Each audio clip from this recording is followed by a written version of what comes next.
అశ్విన్ బాబు హీరోగా శివం బజీ అనే సినిమాను దర్శకుడు అప్సర్ తెరకెక్కించాడు. మహేశ్వర్ రెడ్డి నిర్మించిన ఈ సినిమా ఈ నెల 1వ తేదీన థియేటర్లకు వచ్చింది. దిగాంగన సూర్యవంశీ, అర్బాజ్ ఖాన్, మురళీ శర్మ, తులసి, హైపర్ ఆది ముఖ్యమైన పాత్రలను పోషించారు.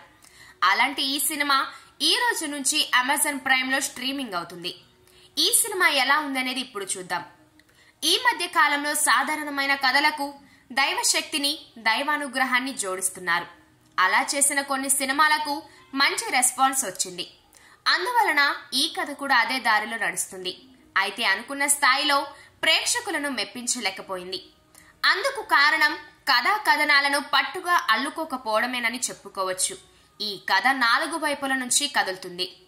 ఒకవైపు నుంచి చైనా, పాకిస్తాన్ వ్యూహాలు, ఒకవైపు నుంచి వరుస హత్యలు, మరోవైపున ఏసీపీ జరిపే విచారణ, ఇంకోవైపు నుంచి చందు కంటి ఆపరేషన్. ఇలా 4 వైపుల నుంచి కథను మొదలు పెట్టేసి ప్రతి ట్రాక్ లోనూ ఒక అయోమయాన్ని క్రియేట్ చేశారు. అందువలన తెరపై ఏం జరుగుతుందనే విషయంలో సాధారణమైన ప్రేక్షకులకు ఒక క్లారిటీ రాదు. దిగాంగన గ్లామరస్ హీరోయిన్, అందువలన లవ్, రొమాన్స్ ఒక రేంజ్ లో ఉంటాయని మాస్ ఆడియన్స్ ఆశిస్తారు.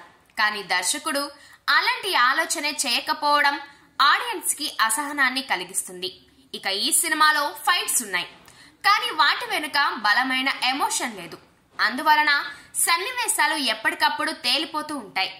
ఇక చివరి వరకు ఒక పాత్ర విషయంలో సస్పెన్స్ మెయింటైన్ చేయాలనుకున్నప్పుడు ఆ ఆర్టిస్ట్ ఎంపిక విషయంలో జాగ్రత్తలు తీసుకోవాలి.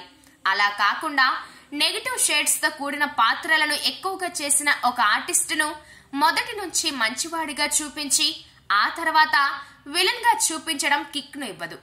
ఈ సినిమా విషయంలో జరిగిన పెద్ద పొరపాటు ఇదే. అందువలనే ఆడియన్స్ థ్రిల్ ఫీల్ అవ్వలేదు. హీరో హీరోయిన్స్ మధ్య లవ్, రొమాన్స్ లేవు గనుక డ్యూయెట్లకు ఛాన్స్ లేదు. హైపర్ ఆది పంచ్లే అప్పుడప్పుడు కాస్త నవ్వు ముఖం పెట్టేలా చేస్తాయి. కథ పరంగా యాక్షన్, ఎమోషన్స్ ఉన్నాయి గాని అవి కనెక్ట్ కావు. వికాస్ బాడిస నేపథ్య సంగీతం ఓ మాదిరిగా అనిపిస్తుంది. దాశరథి శివేంద్ర కెమెరా పనితనం, చోటా కె ప్రసాద్ ఎడిటింగ్ ఓకే.